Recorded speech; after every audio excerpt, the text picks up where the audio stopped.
Welcome to more World of Warplanes content from the Noble Queue, and in this video I'll take a look at the P-82B Mustang, which is available in the premium shop in a bundle, and help you decide if you'd like to buy it. Here's the P-82B Twin Mustang in the World of Warplanes premium shop, and this bundle will set you back £38.45. If we just look elsewhere, that's apparently €44.95 or $54.85 US. And what do you get for this bundle? Well, you get the plane itself, you get 100% trained crew with 8 free skill points, but if you're buying this as a crew trainer, well, that's nice to have. Perhaps you can assign the pilot to another aircraft. 1 hangar slot. 2 personal battle missions. One is a ×5 battle mission. The other is, I presume, play 1 battle and get this livery. And then a bonus of 3 steel supply crates. Now, this price of £38.45 is commensurate with just buying one of the Tier 8s that are regularly available. As you can see, for instance, the RP17 is £39.35. So those steel crates really are bonus items, effectively free gambling. And the history of this aircraft in the game is that it was originally, I believe, intended to be the reward plane for a referral program, and that referral program never came into the game. And then about in the middle of last year, this aircraft popped up for sale in the shop, which made people happy in the sense that an iconic aircraft, the existence of which had been known about for quite some time, suddenly appeared in the game. Probably not quite so happy that it was very expensive, and it's been in the shop at least once more since then as well. So this is probably the 3rd or 4th time it's come into the shop. And this isn't a paper plane. This version is of the aircraft actually was produced, and it's the version with the Merlin engine.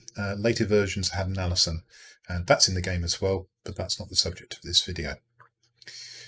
Okay, so let's move on. Here's the P-82B on the tarmac outside my hangar. Straight away, we're going to change the order of things in the videos from now on, and the next section will be the numbers. So if you don't want to look at a spreadsheet, use the links below to jump ahead. And then we'll go back into the hangar, and I'll explain how I've set this aircraft up and why. And that's going to be an interesting piece, actually. Spoilers. This is the special camo for the aircraft. It conveys 5% aircraft experience. You'll see I've dropped the special emblem because that only gives you 2% crew experience. So I've put on the Lucky 7 emblem, which gives you 5% aircraft experience as well. So we're going to take a look at the numbers now. If you don't want to look at those, as I say, jump ahead. These are all the Tier 8 heavies in the game.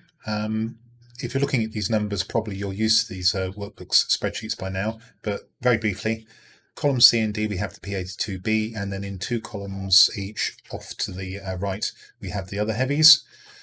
What you can see in the UI in the hangar is listed down the left here, so gun armament all the way down to altitude performance. The statistics are in the centre in the body.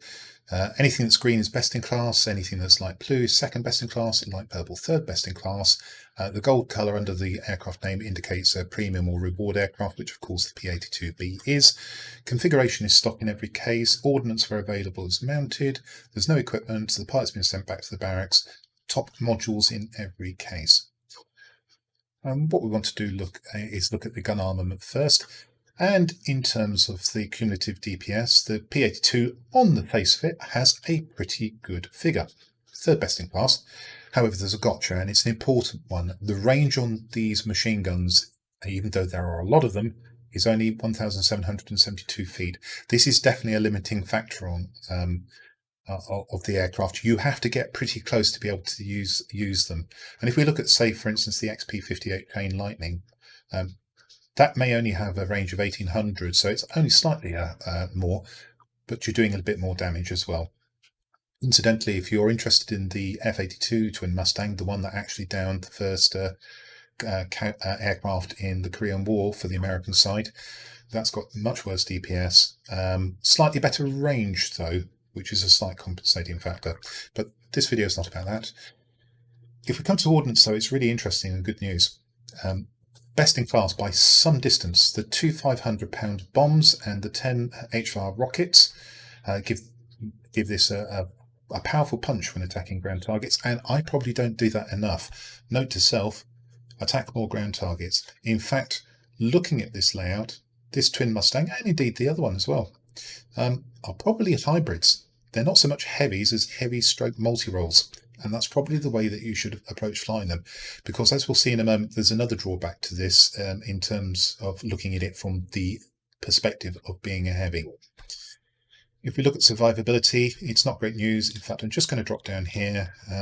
It's all much of a muchness to a degree, but second worst in class, so be aware that the Twin Mustang is not particularly robust. Airspeed, and again, we're just going to drop down, and you can see that the airspeed amongst the heavies, okay, it's pretty close, but it is nominally the worst in class, and that is another reason why you probably want to think about playing this more as a multi-role, or at least part of the time as a multi-role, rather than as an out-and-out heavy. So 358 boost speed 447. The dive speed is okay, it's nothing special, 559 for a heavy. Boost duration is 25 seconds, which is quite nice, third best in class, but lagging way behind something like a BVP 203. Mind you, that does need all of the boost it can get, since that's quite a sluggish aircraft. If we look at manoeuvrability, and again, this is another factor which I think is edging this across into a multi-role territory. It's the second best in class, and in fact the only one that's better is the F-82 variant of the Twin Mustang. So you can think about building this for manoeuvrability, and spoilers, that is what I've done, although I am reconsidering that as I'll discuss in the next section. So this will be competitive depending on how you build it and what pilot you put into the aircraft, with quite a few of the multi-roles. And if you know what you're doing in turns, you're probably going to surprise a few people in aircraft like that. As for bots, you may even be able to take on things like BVP 210s if you're careful and you know what you're doing. Altitude performance, pretty indifferent. In fact, if we drop down here again, we'll see that it's the second worst in class. This is not a high flyer, and again that tends to edge it, in my opinion, towards the multi-role function. So what I conclude from that is that this isn't a true heavy. This is a pretty manoeuvrable, somewhat slow, very short range weaponry aircraft with marvellous ordnance, and probably to get the most out of it, you ought to be able to fly it partly as a heavy, but largely as a multi-role. So let's get back in the hangar and I'll show you how I've set mine up. Right, so here we are back on the tarmac, and if you skipped the previous section, the numbers, let me just say, before I talk about how I've set this aircraft up, that I offered the opinion that this isn't really a true heavy, it's much more of a heavy cross multi-role hybrid, and you'll see that I've set it up with that in mind.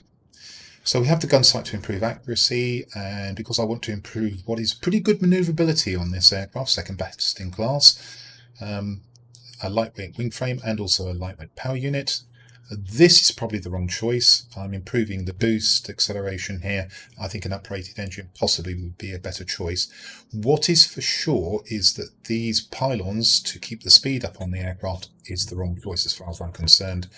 I've just talked about how good the ordnance is, and I think I will definitely be changing this for strengthened hard points in order to reduce the reload speed. It's a single-seat aircraft despite the presence of two cockpits, so I put on a fire extinguisher, pneumatic control assist to help with dogfighting if I happen to get into a turn fight with another one of these, for instance. Engine cooling to improve the boost, provided you've got some. Universal ammunition and improved fragmentation. I don't use gold, as you know. Let me just go back to home. I've got a pretty good pilot in here, and the skills that I would probably concentrate on for this aircraft: aerodynamics expert first, possibly engine guru, possibly marksman 1, although I give strong consideration to making aerobatics expert your second choice. Bear in mind, of course, you may be constrained by the fact you're trying to train and pilot for another aircraft. Now, I just want to run another thought beside you, so we're going to drop back into the service. There is an alternative that you might consider. One of the things I found playing this, reacquainting myself with this aircraft for the purposes of this video, I was continually frustrated by the lack of speed, and in fact I noticed I was continually running out of boost. which told me that I felt the aircraft wasn't fast enough. So one of the things I will be experimenting with is actually trying a speed build on this and foregoing the manoeuvrability, in which case we'll be putting on a polished skin, keeping the advanced high-speed gas turbine, and putting on an uprated engine.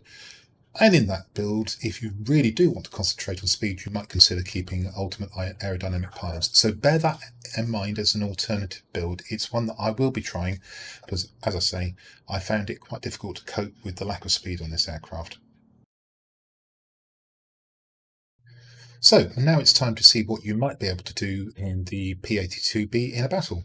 So here we are on the Road to Rome map. It's the breakthrough variant, and it's one of the unloved asymmetric maps in a Y shape. I'm fortunate.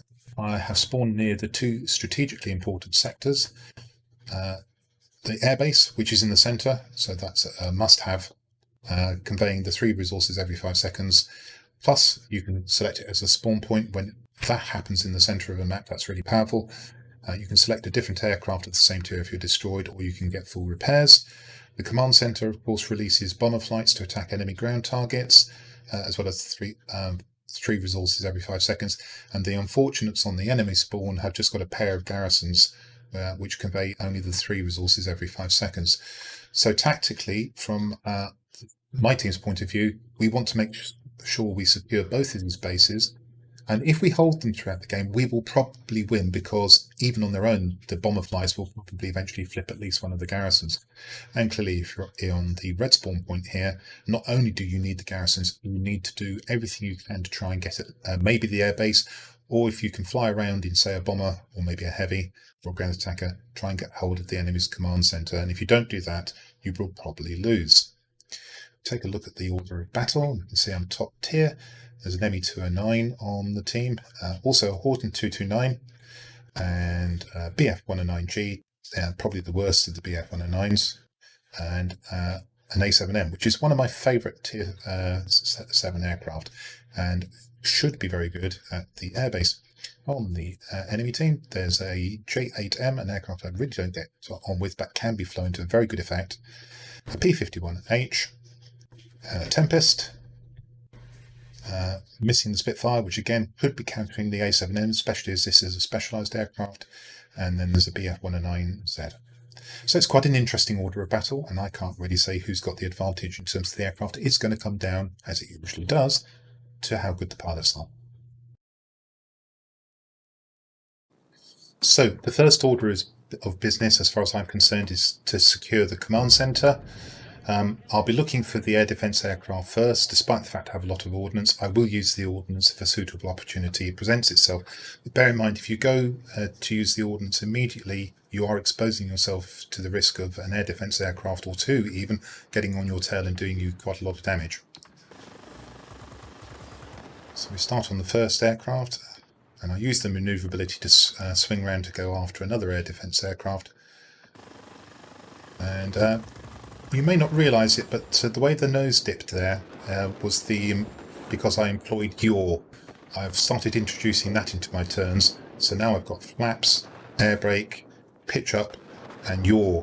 And I'm finding that, at least in some circumstances, my turns are more effective. It takes a little bit of getting used to, and I'm not doing it properly yet. My team and I secured the command centre very quickly. I spot an isolated heavy from the airfield, so I decide to chase that down. Easy kill. The enemy have already got their 2 garrisons. That's a good start for them because they really need to get into the centre as quickly as they possibly can. However, my team have already secured the airfield, and now the enemy already faces an uphill struggle. I find a Tu-2 bomber trying to head off to our command centre. I'm not going to let that happen. I briefly think about going after the other bomber, but decide that I'll concentrate on defending the airfield.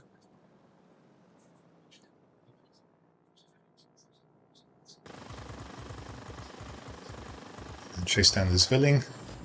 It's another fairly fragile heavy, and also a whole tier below me. My machine guns make very short work of it because I was within range. Spot an IL-10M, quite a manoeuvrable ground attacker, although not very good ground attacker. Isolated.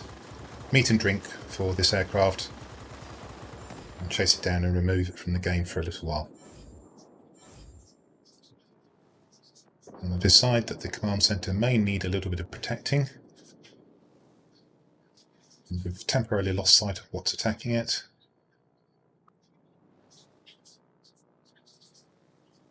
In fact, I decide to go back to the airfield and make sure we don't lose that instead. Sizing up the Tempest as it flies in. And I don't even get to lay a shot on it.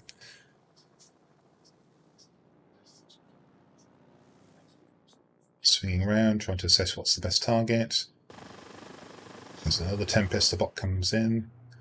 Now, nominally the Tempest is going to be more manoeuvrable than me, but of course I've got a good pilot and it's a bot, so I take it on, and as you can see I was able to outturn it. Be careful if you come across one of those flying by a good human pilot, you won't necessarily do that in this aircraft. Basically it's bot abuse.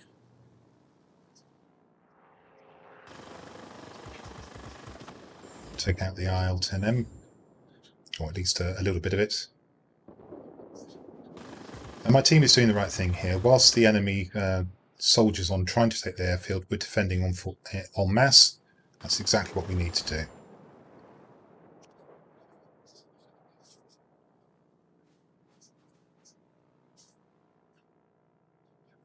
Sorry for that. I was just wondering if I could bring up the My Precious mod. Apparently not, so we're not going to try that again. I suspect I could if I tried it again, but an unpleasant artifact.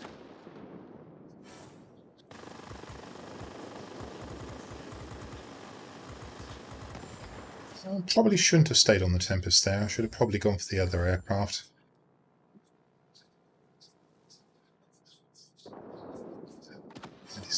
Which was the Spitfire. Fortunately, I'm relieved of the trouble of trying to manoeuvre with it.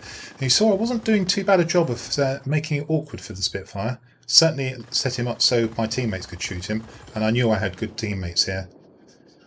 And as you can see, because we've been able to hold onto the two sectors, we've already begun to establish dominance. We've taken one of the garrisons.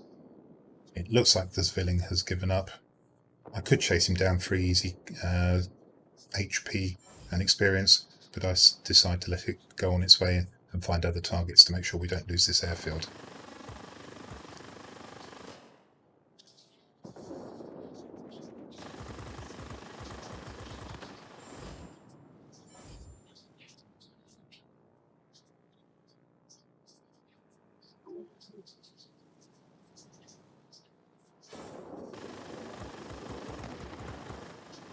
Now I can easily outmaneuver a wolf, so I chase that down.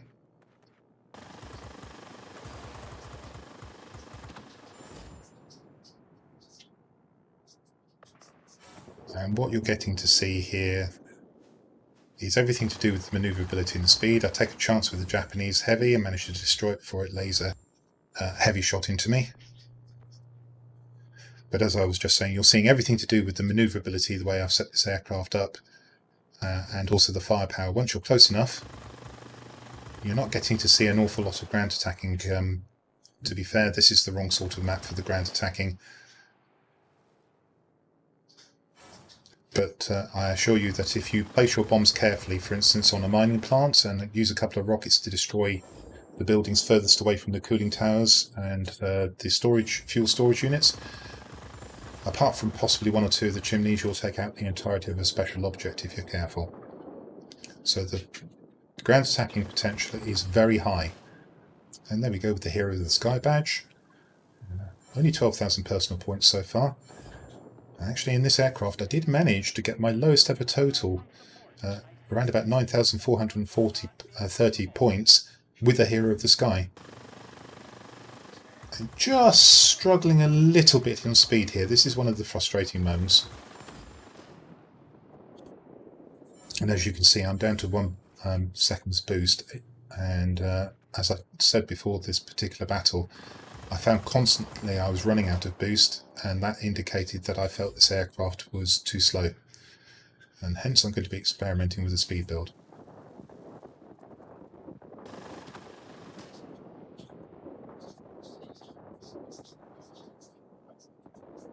Picking up repairs, although I've taken very little damage.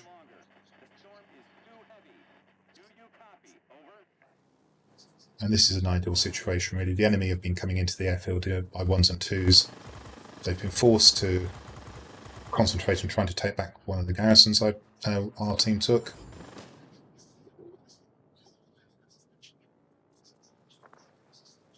And this aircraft has the flexibility to be able to perform as a multi-role and take out the ground attackers. Probably best not to ram them, of course. I did mention that the survivability is not high.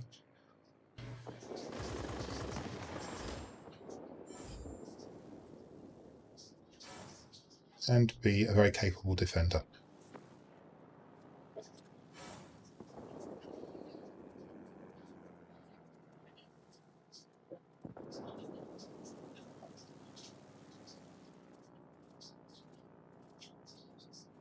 And here again you can see I'm almost out of boost, and this time I am really struggling to track down the TU2. I wouldn't be at all surprised if this frustrates you as well. So bear that in mind. Not particularly fast. And not being fast with such short range weaponry can lead to situations that are frustrating. That said, you saw the flexibility of the aircraft, produced 17,305 personal points and a whole host of medals. So just before we review the results of that battle, here's a bonus piece for you, and in this I'm going to show you the power of the ordnance on the P-82B Twin Mustang. And we'll do that by attacking a mining plant sector. So I'm going to come in at the special object from my favoured side. That's the side with the cooling towers and the fuel storage units, and I'm looking for the gap between them. I'll drop my bombs in there or just behind that gap. And I'll also use a couple of rockets to take out the furthest away building. Bombs away and rockets away. Swing away to make sure I don't collide with anything. And if I've got this about right, then we'll only be chimneys standing. So let's have a look. And that's the case, so I dispose of those with the guns, keep the rockets so I can do more ground attacking. Now, after I've taken out a special object, I like to take out the fuel storage depots. There's two of them. So I swing round for one of them, and that's been heavily hit by a bomb. There's a fuel storage unit which I can take out with rockets, which I do, and then I swing round for the other one. And now I've got 6 rockets. That will be enough to take out the fuel storage units, and then I can use the guns on the soft targets. Now, as it happens, my team took the plant extremely quickly, in large part due to my activity there before I could get that third sector. But as you can see, the ordnance is very powerful, particularly in conjunction with an attack by ground attackers or bombers. So, with that, I think we can move on to the battle review. So let's take a look at the outcome of the battle, and as we can see, it's a 5 chevron battle, or a grade 1 heavy fighter if you prefer. 340,656 credits gross, about 114,000 of that is due to the premium account. Drop into the message box, we can see there were no expenses because the aircraft wasn't shot down, and I used prepaid consumables. Aircraft experience of 6,004 with bonuses. 300 free experience, again with the premium account bonus, and 4 tokens. These were all for first medals of the day: Emma Campbell, Marseille, Maguire, Hero of the Sky badge. I think I can see a Winged Legend just poking in there as well. Take a look at the personal score tab. We can see the class-specific missions were all entirely complete, hence the 5 chevrons. 17,305 personal points with 2 sectors captured. 1 short of the ace, 19 aerial targets destroyed. Damage 8,498 with only 13 critical hits. These are machine guns after all. Capture points of 560, and that was split 440 for defending, 120 for attacking. And if we go to the team score tab, we can see that was comfortably enough for first place, both by personal points and chevrons. Nice contribution in quite a difficult aircraft there, the ME-209A. And on the enemy side, I think the Spitfire 14 can count himself a little bit unlucky to have lost this battle. That concludes my look at the P-82B Twin Mustang, and I suppose the question is, should you buy this aircraft? Well, if you're looking for classic heavy play, this is not the aircraft for you, and you can pass it up. However, if you like the play that you can experience in the Tier 6 British Mosquito, Tier 7 British Hornet, that is a mix of heavy and ground attacking play, this aircraft can do that only better, and it may very well suit you. Of course, the price of the bundle is very high. You could get an entire game for what the World of Warplanes team wants to charge you for this, so bear that in mind. Well, I hope you found that informative. And just as an aside, as the aircraft swings around, you'll see that there are 2 pilots, one in each of the cockpits. I assure you, there's only 1 crew member listed in the game. Nonetheless, I hope you found that helpful, and that if you did, you'll come back and see my future content. But until then, this is the Noble Q, signing out.